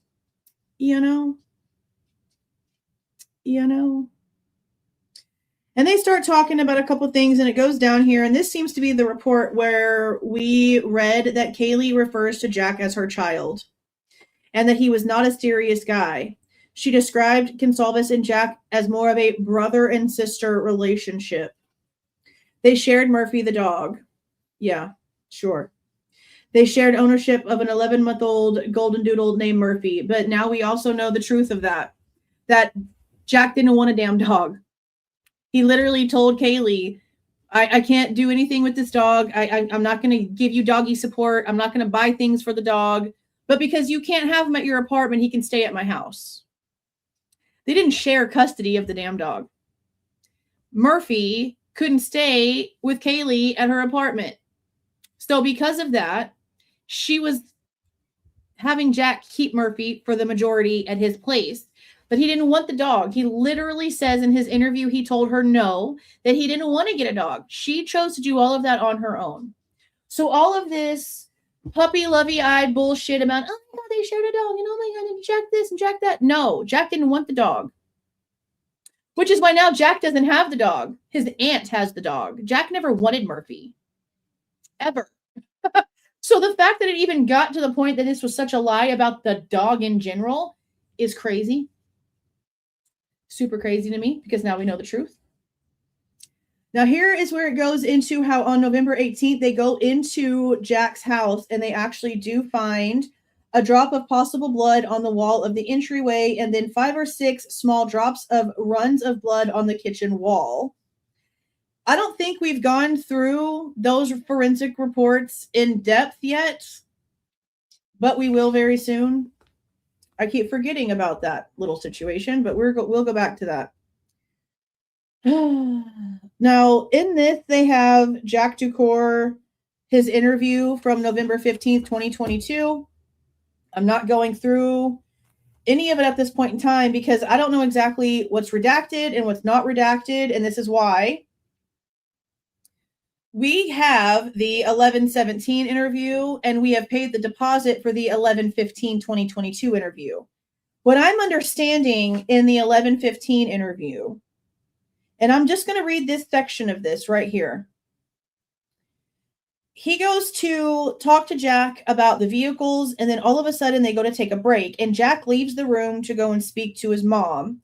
As soon as the conversation's over and Jack comes into the room, he doesn't want to speak anymore without an attorney, and the interview ends. On the 17th, the one that we have, where we hear him ask if there's audio for the 17-minute call, that crazy ass one, that's the basically continuation of the 11/15 interview, because now he has his attorney present. So it's not technically, hey, we interviewed him and now we're doing a follow-up. It's we were interviewing him and he abruptly stopped speaking to us, and now we have to continue our interview with the lawyer present. That's what actually happened there. So right here is where like the 15th stuff stops. So you can see like it's really not like anything that we really need to look at right now, because we should have that 11/15 interview. I'm hoping in the next like week or so. Now they're acting like, oh my God, we're on vacation and blah, blah, blah. Shut up. I don't care about your damn vacations.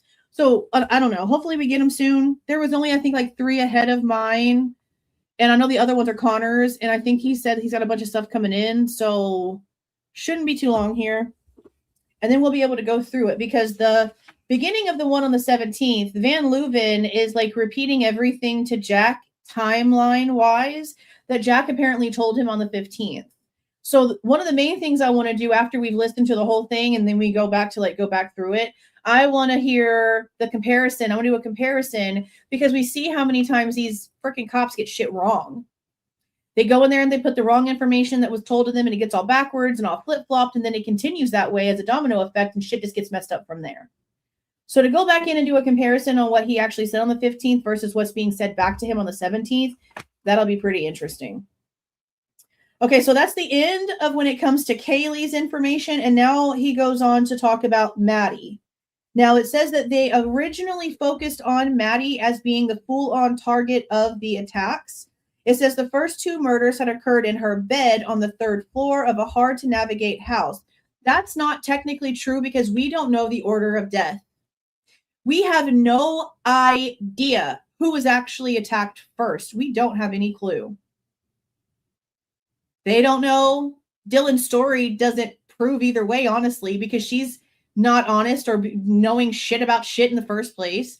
They have no real theory. It's not Xana's blood in the damn kitchen. It's not Xana's blood on the freaking ping pong table. They have no definitive answers of anything. And they've told us themselves that because of the 8-hour delay, they think that they can't go in and actually find time of death. Well, it's too late to even attempt to try to figure it out now because whatever they could have done should have been done within the first 24 hours and it wasn't.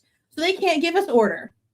They cannot give us order of death. They cannot say anything. They have no idea which direction to go out of their own faces. They're guessing. They're guessing. They have no idea. So to say that she was focused on as the target because she was the first to die, there's no proof of that. They've said so themselves. They can't give us order nor time. They're full of shit. Killer bypassed other potential victims on his way upstairs. And again, this is all just a hypothesis based off things that no one can prove. You need to remember that. No one can prove any of this that they're getting off of this, that they're feeding all of this from. Specifically, Dylan Mortensen, whose room would have been the closest to the point of entry. Detectives reportedly found the now infamous K-bar knife sheath partially lodged beneath Maddie's thigh, which, like the rest of her body, seemed to have been posed. Well, like I've mentioned before, with all the recent stuff coming out about the knife sheath being written to have been found on the floor, the other ridiculously, pathetically uneducated mistakes in that damn handwritten report. I don't care how mad people get about that. You worked to the point of retirement and you are writing blood splatter on your freaking handwritten reports. I have major issues with trying to figure out what the rest is actually going on here. So sure, that's where it was. It doesn't look like that's where it could have possibly been. I agree more on the fact that there's no smearing on anything when it comes to the blood on the bed versus the blood on the sheath, like the little pieces of the little like dots that are on there. Because even if it would have fallen during the struggle, there would be some sort of transfer, some sort of smearing, and there's not. So I do have a big issue with that. And there's only one solution to this. And it's not somebody coming out and giving us a damn answer of bullshit. Darren Gilbertson shouldn't be saying anything because unless he was there within the first 5 minutes, he doesn't know shit about shit, okay? Whatever Christy's trying to say she's stupid as shit for believing him after not believing a damn thing these cops have said this entire time. There's no proof of anything of that. The only thing that's going to prove anything about anything is releasing Officer Warner's body cam for when he walks into that room. Newman's never walked in there for you to be able to actually see shit. Warner walked around to the side of the bed to check Maddie's leg for lividity. The same leg touching the sheath. If it was on the bed, it would have shown up in his camera. It was partially covered, not all the way covered. It would be there. He doesn't write it in his report. He doesn't write anything about the sheath whatsoever in his report. So where was the knife sheath? If it's partially covered, and he's right there and he's looking at her and he's checking her leg and he's 2 feet away from her, how come he doesn't say anything about it?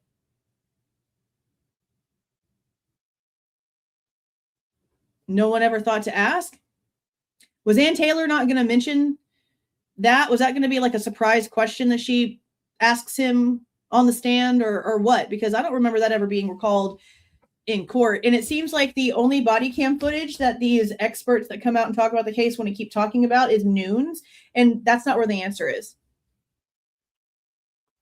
That's not where the answer is at all.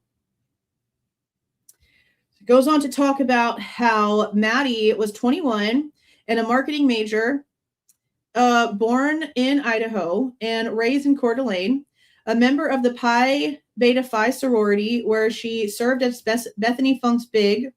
She held a regular job at a well-known local eatery, the Mad Greek, with Xana, maintained good grades, and had a steady boyfriend of 2 years who lived 3 hours away in Boise, which, by the way, somebody said they wanted to know what Jake's alibi was. The only thing that we know is that at the time that Maddie was at the corner club, that there was a girl also at a bar in Boise that happened to run into Jake at the bar.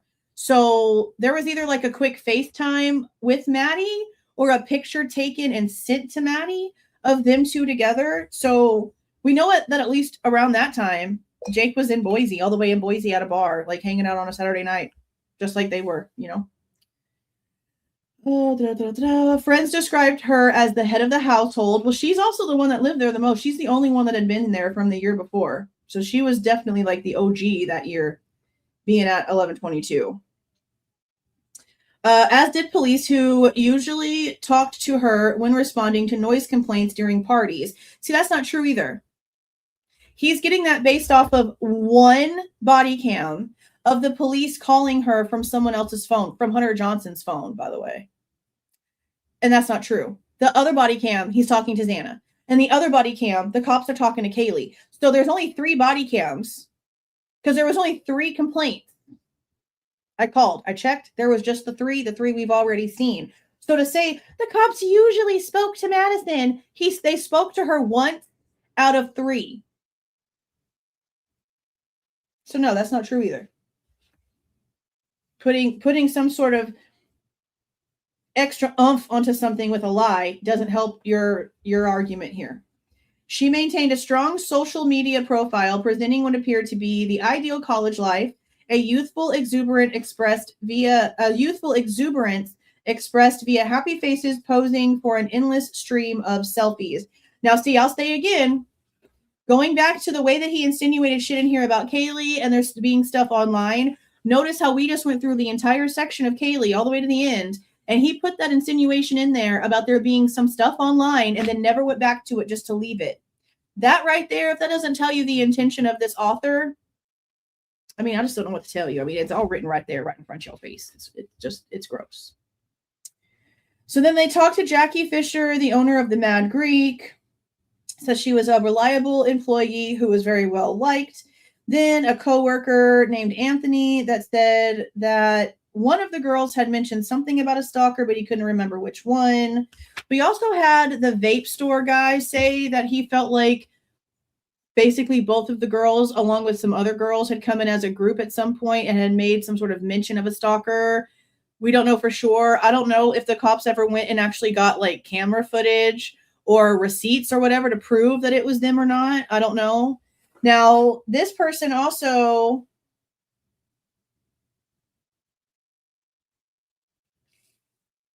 who said this right here? A waitress named Jera said that she didn't know Maddie very well at all, but was friends with Xana, said that Xana grew up in a rough environment, and then also claimed that Xana not only used alcohol and took Adderall, but also that she took Molly, which is the E-name one. You know, I don't know if I can say that. I'll probably get, I know that I've been using a lot of real words here lately on YouTube, and they are definitely suppressing my videos. Like my live notifications seem to be fine, but my little like short videos that I post, because I'm using real words, they're definitely suppressing me in the algorithm. I've noticed the difference when I censor myself versus the past like week or two, since I've not been so much. Definitely noticeable. And it's so crazy, just side note, because you see these like video game stuff and these other like mainstream stupid loser podcasts where they're literally just like a bunch of dumb people, like streamers, like they just sit there and talk into a thing and do nothing. I mean, y'all know who the frick I'm talking about. There's 1,000 of them. They just sit there doing nothing, twiddling their thumbs, blah, blah, blah, whatever.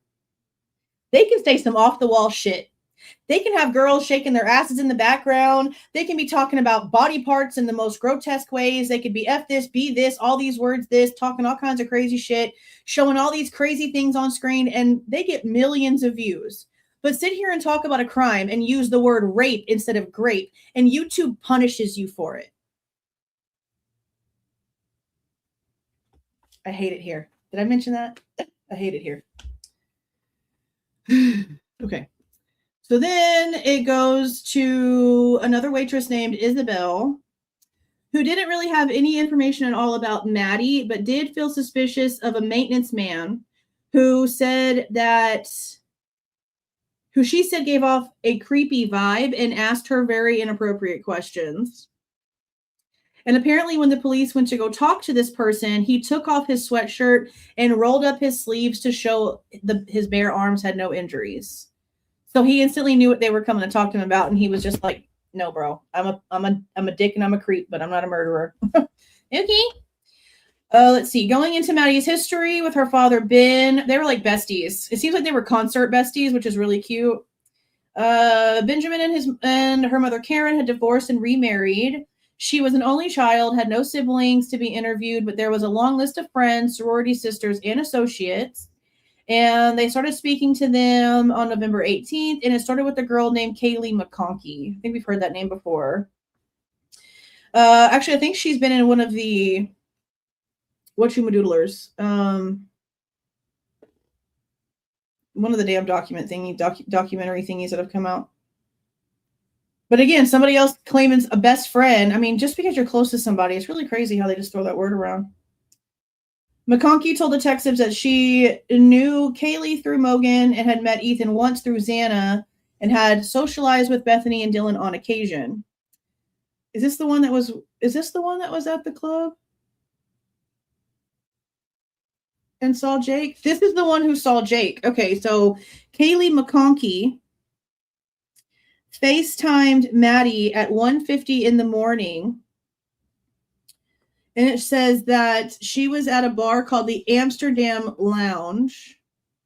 Well, see, this says 1:50 a.m. And then over here it says 1:15 a.m. So she sent a picture to Maddie of Jake and another person and her at 1:15 in the morning. But then it looks like 30-ish minutes later, they called and FaceTimed each other.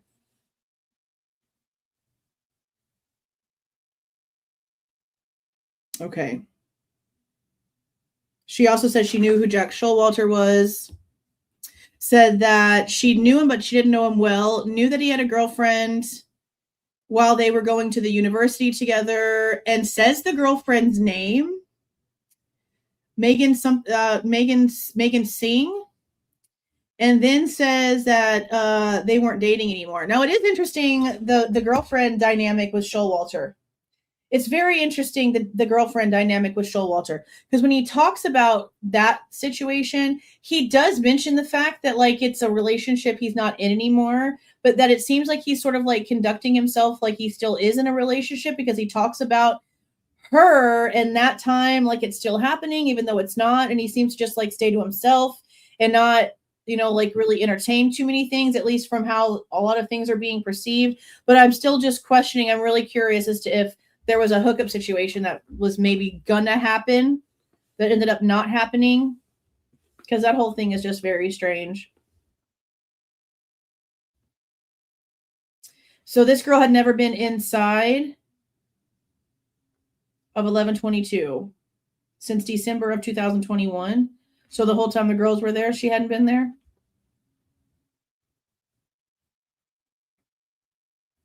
Okay, so then it says, even though Boise is almost 300 miles south of Moscow, McConkey knew a great deal about events surrounding the crimes. She told police Bethany and Dylan had called Emily Allant and Hunter Johnson Sunday morning, that Johnson had walked upstairs and witnessed the aftermath of the crimes. She knew Allant and Johnson were in Mexico at the time that she was being interviewed. She wrote in the report, she thought Funk and Mortensen called Allant and Johnson because they were a little worried. Their other roommates weren't answering. Mortensen thought she had heard someone in the house the night before and wasn't sure if that person was still in the house. During McConkey's live living time living in Moscow, it wasn't uncommon for someone to walk into the wrong house drunk or to hear people coming up and moving around, in which case you might call someone you know instead of the police. So if it's still common for a bunch of drunk idiots to walk into your house, why are y'all not locking the door? Dummies. They all say that. Oh, you know, it's unusual for some drunk person to just be lost. Then lock your door. Stupid. Just massively dumb. I don't understand. Mortensen told her she heard Goncalves playing music at approximately 4 o'clock in the morning. Dylan said she ended up going down to Funk's room because Funk was the only one who answered her phone. See, that proves again right there that Dylan was going around lying to people. Dylan was going around lying to people the whole freaking time. We know from the phone records, Dylan did not call Bethany when she saw the person, when she heard the noises, nothing.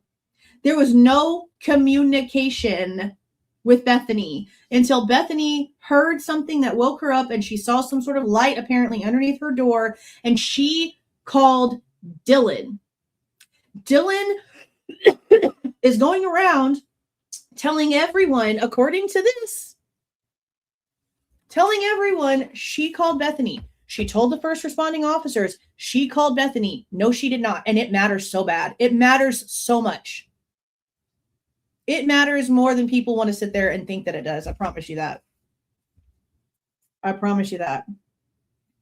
So they start talking about Winco. And this is where it's already been to the point of a stupid game of telephone that has caused issues, okay?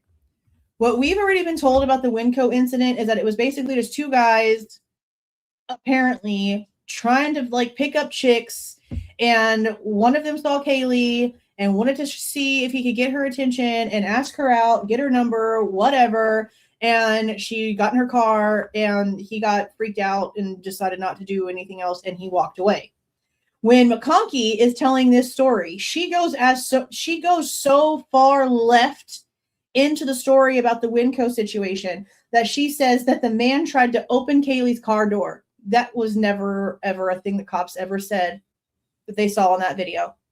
They can see in the video exactly what's going on. I mean, that's what they say anyway. I've asked for the information and I got denied the information. So you can't say I didn't try. But when they come out and talk about it, they definitely don't mention that the guy tried to open the car door. I think if the guy tried to open Kaylee's car door, they probably would have taken it a whole lot more seriously and not listened to them when they were just trying to say they're trying to pick up chicks. You going all the way to somebody's car and trying to open their door says that you're not trying to ask nobody out for nothing. You're trying to do some shit with some force. F asking, you know? So that's what I mean. Big game of telephone.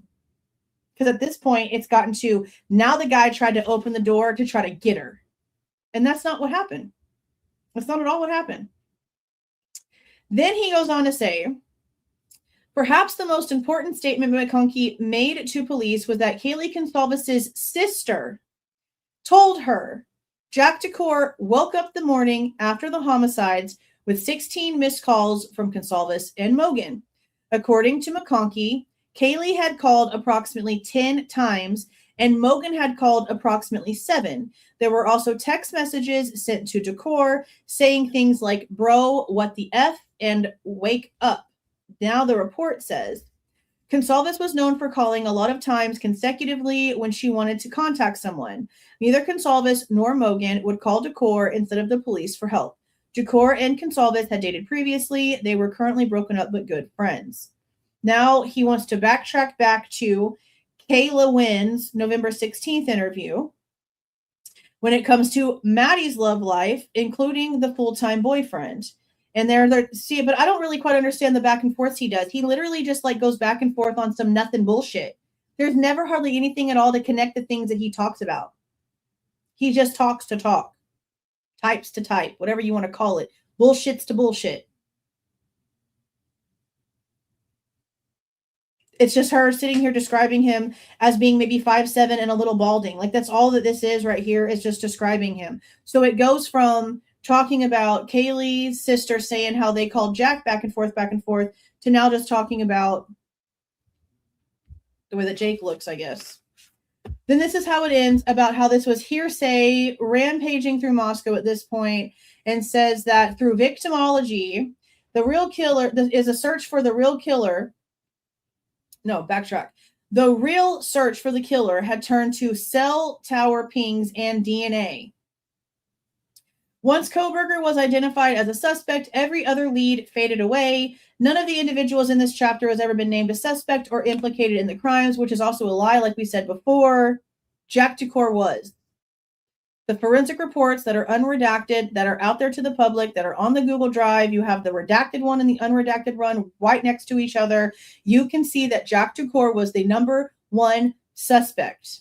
And he remained the number one suspect after Bryan Kohberger was arrested. Bryan Kohberger was listed as the number two suspect. And even after he had been arrested and had sat there for years, all the way up until June 2025, Jack Dukor's name was never removed from the number one spot. Ever. He was put there by the police.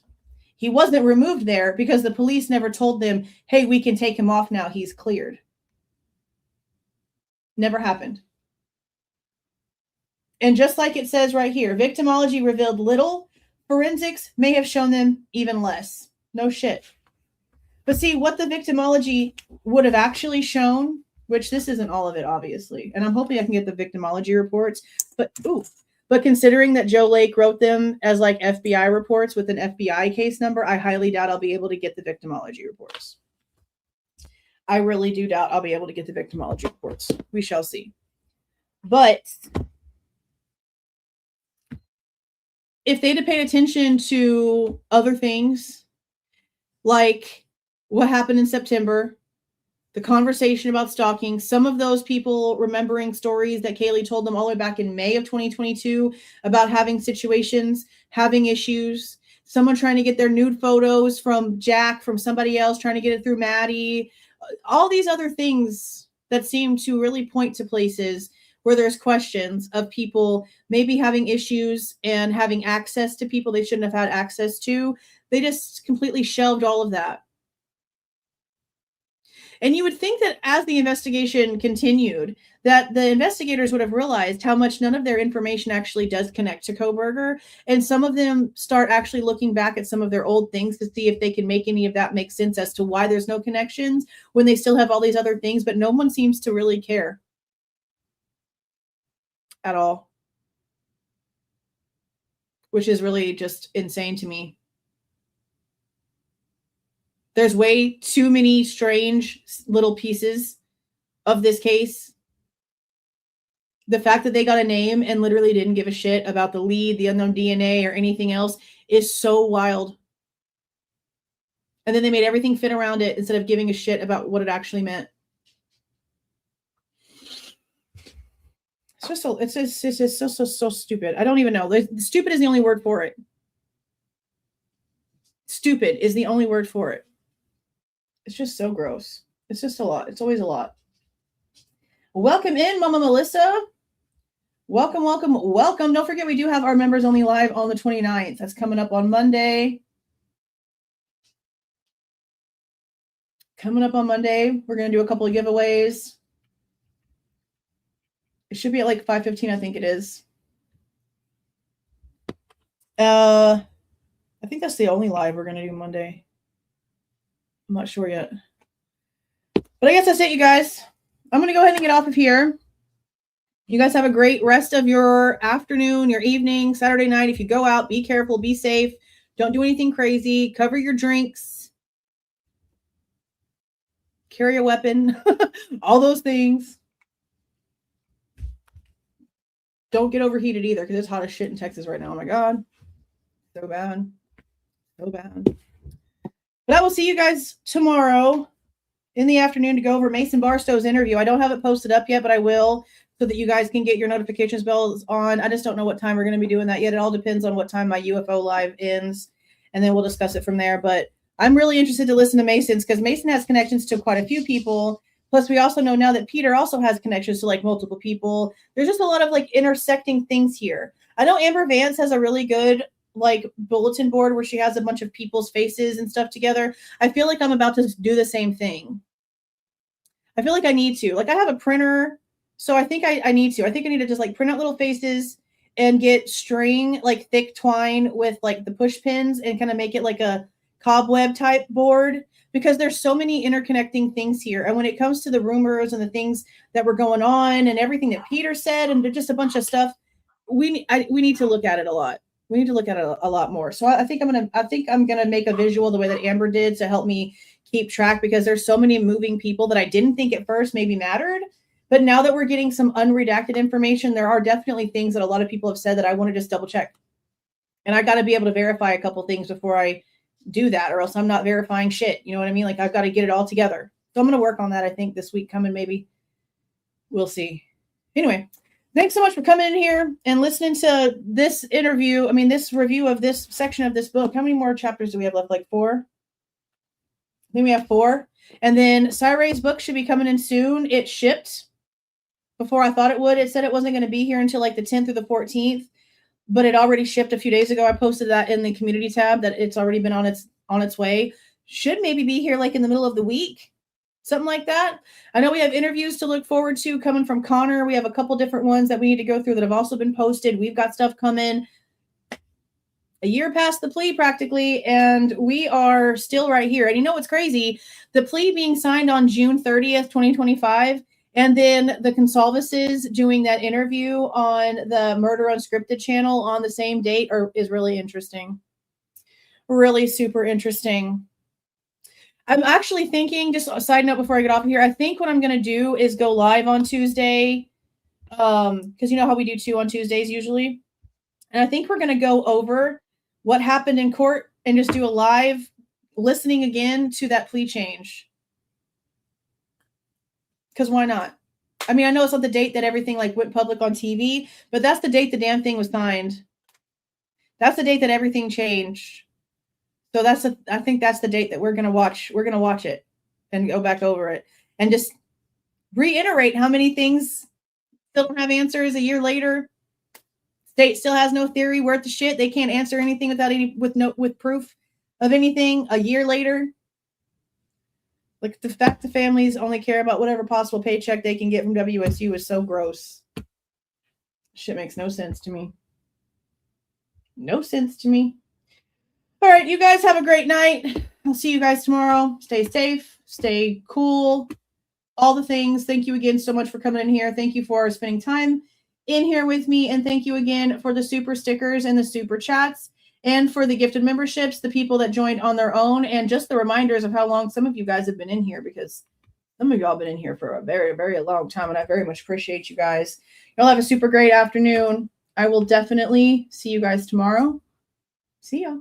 If you like the way that I present this information and give my opinion, please don't forget to leave a like on the way out. Subscribe to the channel if you have not subscribed already. And please don't forget to make sure that the notification bell is set to all so you don't miss any of my rants, reviews, reactions, updates, or deep dives.